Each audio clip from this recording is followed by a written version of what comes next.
channels in the field program. Of course. We do this every year, talking to the group leaders, soloists, and musicians playing at the Outsound Music Summit. Yeah. And we always like to find out more about your motivations and your beginnings and what it was that brought you into playing music and exploring music.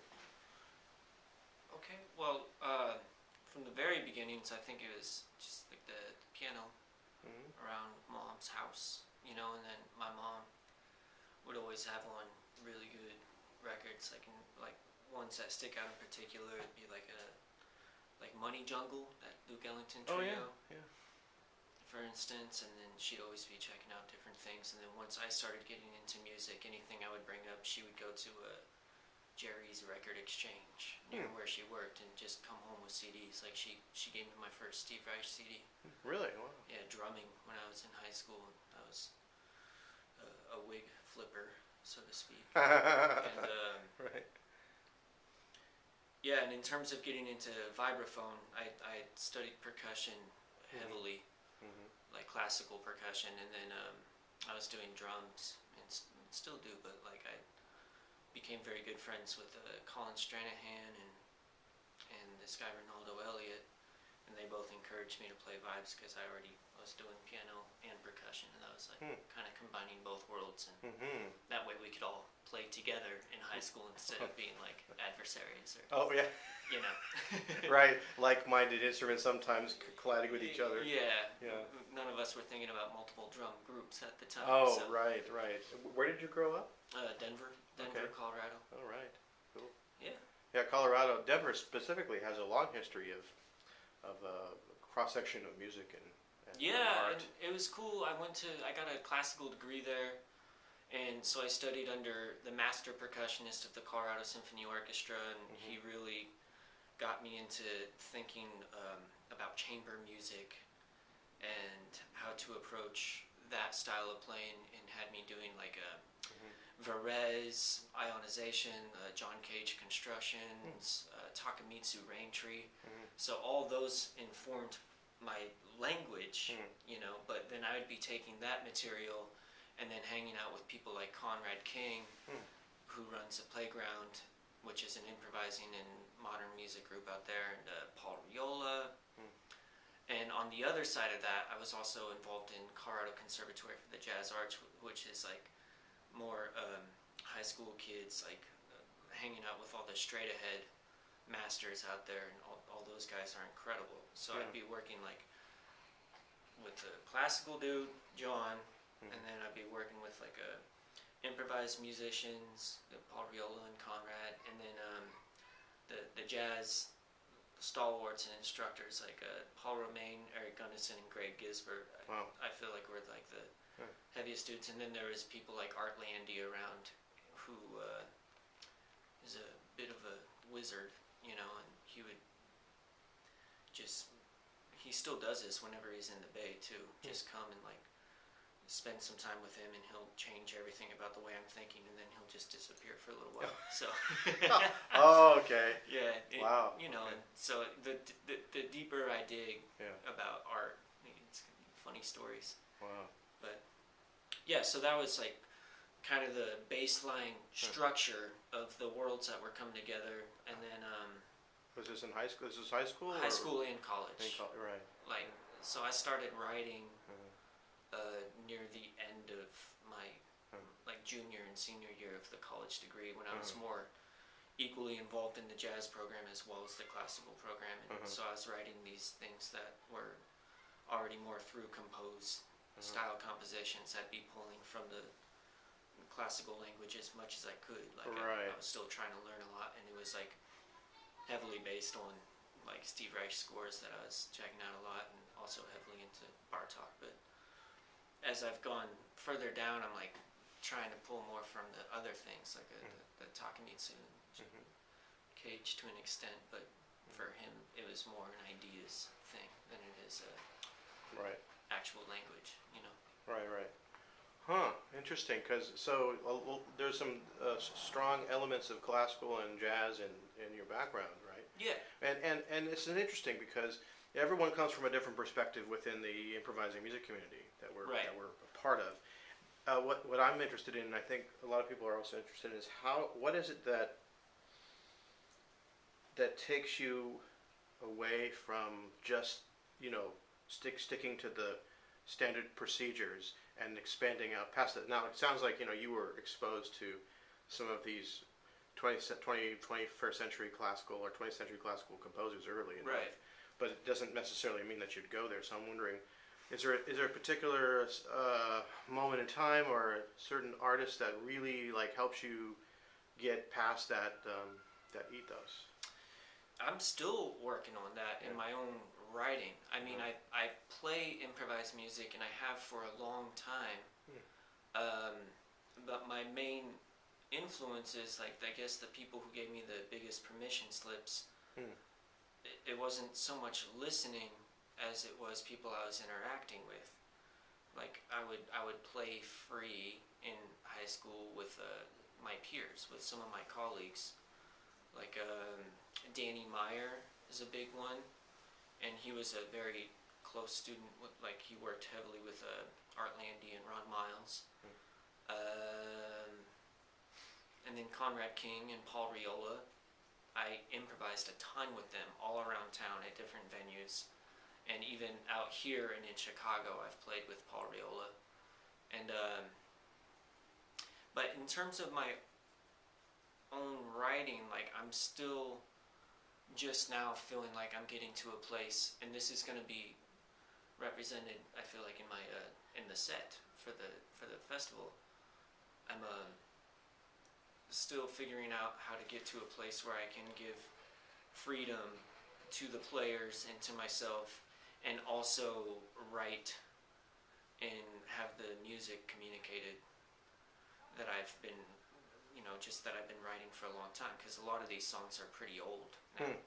And so the newer ones, I feel like I've been more successful in doing that, and for me that's come through working in projects and writing more. After I moved out here, I saw more models of composing where it's oh cool, you can have this written material and then have the people just blow. It doesn't have to be like strict changes or forms necessarily. It can be, but there's also textual playing and just letting people exist in their own way within a piece, and having the written material inform that, which I feel like I was sort of approaching that, but for me it was a little bit separate. Beforehand, you're playing free, or you're playing jazz, or you know. Yeah. So I feel like working with folks like you and playing a lot of Aram Shelton's compositions really helped me see a direct model that I could pull from, and that's been really helpful in my own writing in terms of thinking about how to reconcile those worlds, which I'm still trying to do. I think a lot of us are still trying to do. Trying to find it's hard. That balance between the various worlds that we intertwine. It's a reconciliation. When you figure it out, it's so much fun.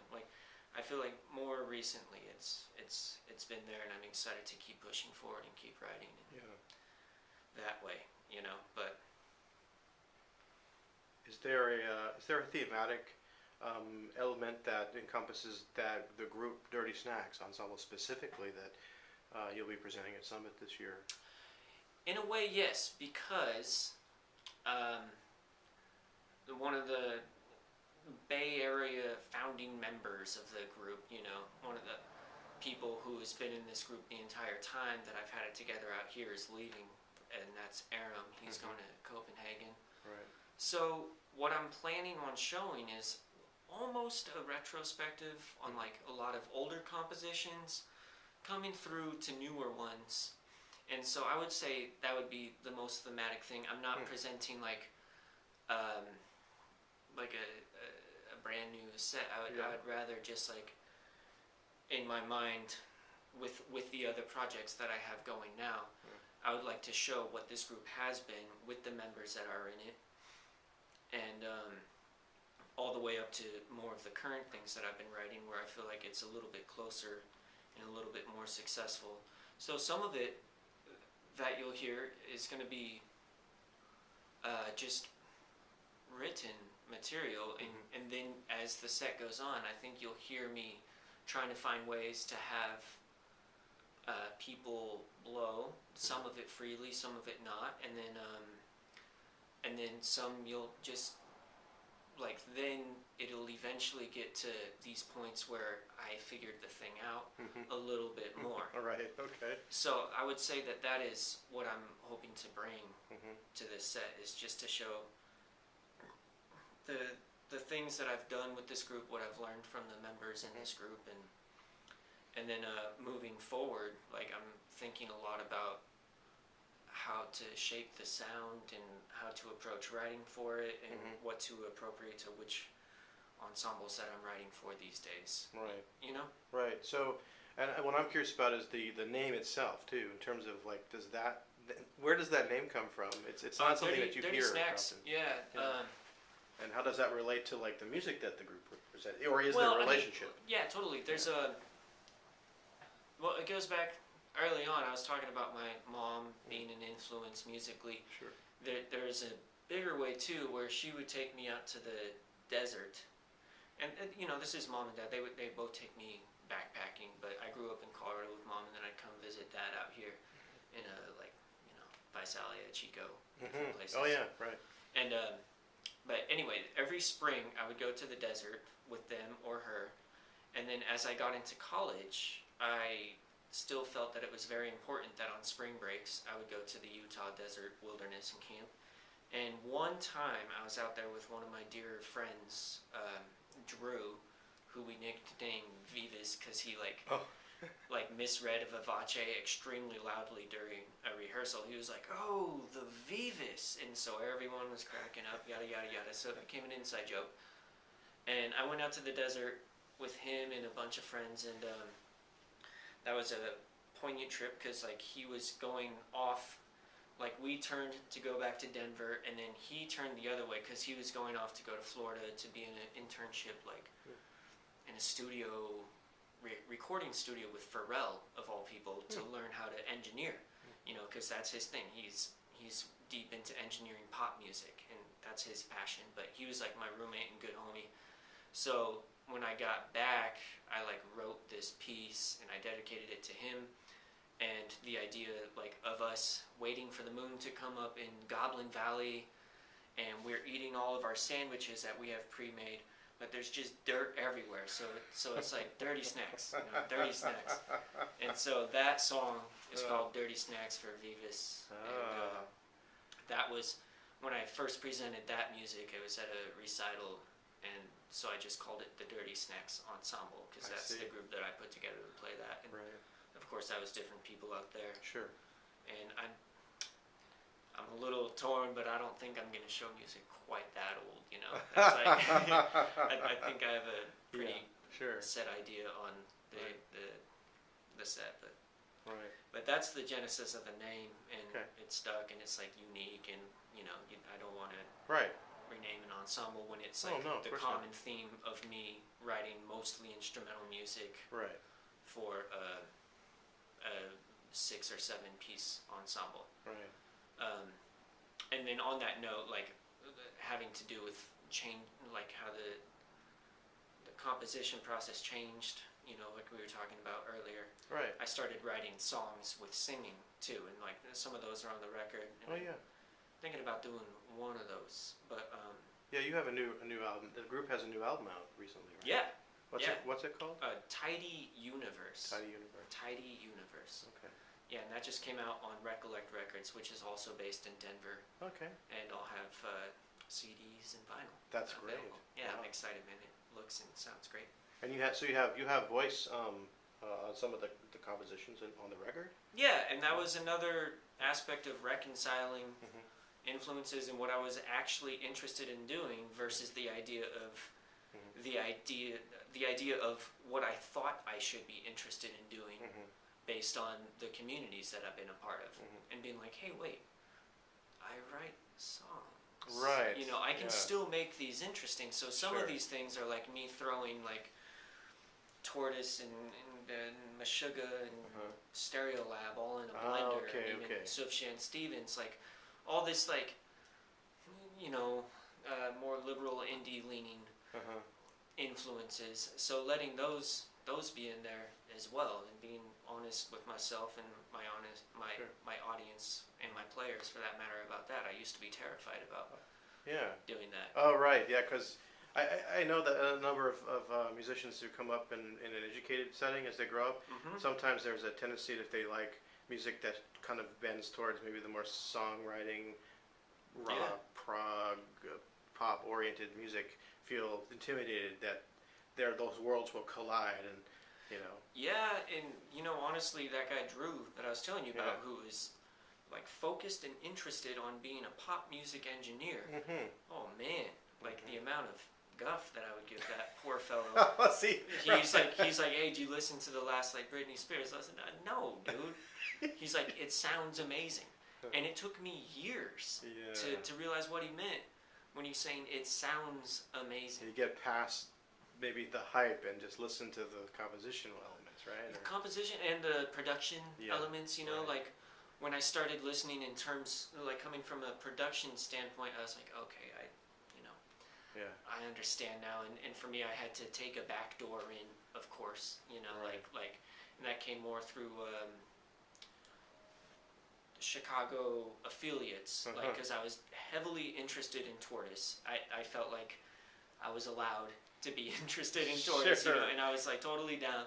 And then like realizing that there's bands like the Sea and Cake, and then from there like some of the song projects that Jim O'Rourke was doing, and then from there even like Loose Fur and further back. I mean, forgive me because of my not total understanding of that particular scene, but I also hear elements of, say, earlier stuff like the highly composed music of, say, Zappa.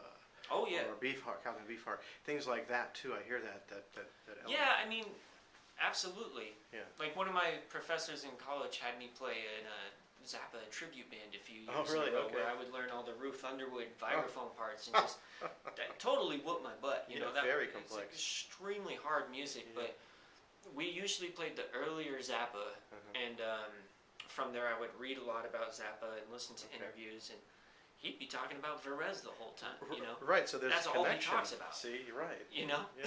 Right.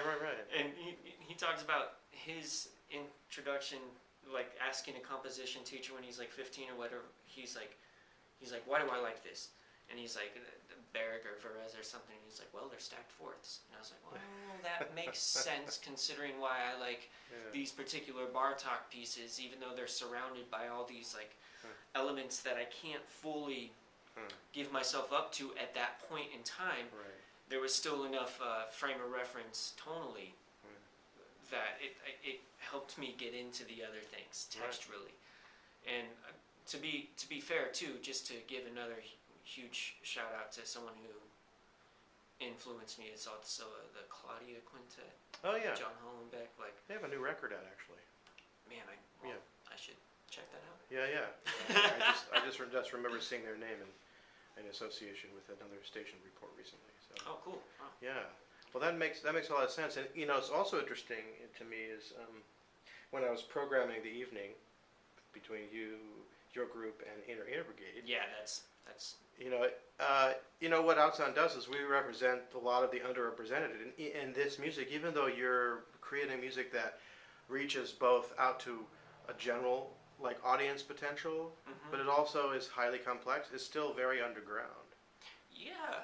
I've noticed that like what you're doing and what other groups are doing. Some of these other groups from LA coming up, they're still in the same venues as say the complete non-idiomatic free improvisers are in. Right. It's very interesting to me. I don't know if that's something that you've seen, but yeah, I would agree with that. And I always wondered like what is it about that, because I know that the accessibility is there, and yet Denny Breakfast comes to mind too. Again, he comes in and they perform in the same location at Studio Grand in Oakland, for instance, and he should. I mean, it's interesting to see him there, where I could see him in the other like larger venues, but we don't. And I'm wondering, is it because of the complexity of the compositional elements that are, I think that's you know? part of it. Yeah. In particular with Bob Ledoux and Yeah. Denny Breakfast. Yeah.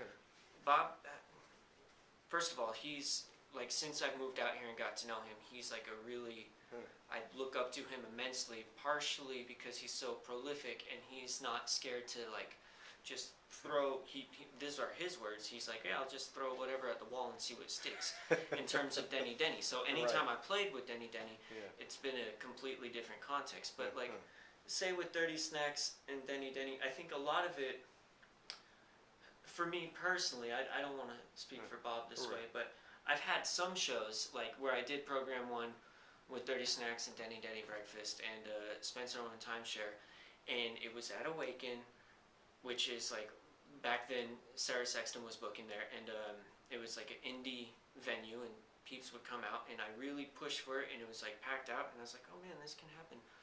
But I think some of it has to do with being involved in a lot of things, whereas when I see some of my peers and very good friends who are involved in one or two projects only, they are very single-minded about the energy that they put into that, and like having a better promotional and presence that way. And I feel like that has a lot to do with it. Like, I've tried to be better about it, but sometimes sheer anxiety will keep me from doing the amount of promotion necessary or something like that. It's unfortunate, but that's just like, that's part of the big picture for me. Also, I gotta say, like, having music this complex and this many members means that I don't get too many rehearsals, and I'm editing parts a lot, and if I'm writing new music, I'm like kind of sweating how it's gonna go. So like, I'm spending more time and energy with parts and organizing, getting everyone together, which I'm sure you can relate to on a few levels. Just a little. So that might have something to do with it. But in terms of the aesthetic of the band, I feel like if I was single-minded about pushing it, like I'm sure it could play in maybe larger, more club-style venues. But I just have had this, and I write for it, and I enjoy the group, how it is, and I really love playing it, and I love the audience space, but I also am really interested in playing with all the other people in this community too. Exactly. And I don't want to alienate myself, or so that's just a constant struggle, and juggling my time that way is something that I'll probably be figuring out till the bitter end. Of course. But no, I just thought that was interesting. That's because I look for that specifically when we're programming for the summit. Is we try to represent a cross section of styles and elements that won't necessarily be available. Let's say a place that is more like the Warfield, for instance, right? So it'd be more. It's a special kind of event. And Summit's a special event for people to experience something very new and different than they're not used to experiencing. Yeah, and that's amazing. And looking at the programming and seeing how you have the nights put together, it is really exciting. And I feel like people who go, because it's just, is it just two? Just 2 sets this year per night, Which is awesome, in my opinion. Yeah, we've learned over the years. Yeah, because like you're really going to take everything in. Right, exactly. For what it is, you know. And having me on with the Inner Ear Brigade, I think it's a perfect pairing. Like I'm very excited about that. Once I saw that, I was like, oh man, that's great. Yeah, I mean, I'm not always 100% sure what's going to happen, but it sure sounded sonically to me that there was going to be some elements that will cross in between the groups, but also that will be also very different too. Yeah. And that's what we like to give as that variety. And I think that what you're bringing to the field is in that group is that element of variety as well as also a connection of accessibility, which is actually not as common as we would think in some of our community performances. So, great. Yeah. Well, I look forward to your performance. Thank you. It's going to be Friday, the 29th of July, Community excited. Music Center, and Cap Street. Cap Street, and we'll see what's going to happen. And thanks for speaking with me. My pleasure. Thank you so much for having me on the festival, and I'm excited to play and be a part of it. It's an honor. Thanks, Mark. Cheers.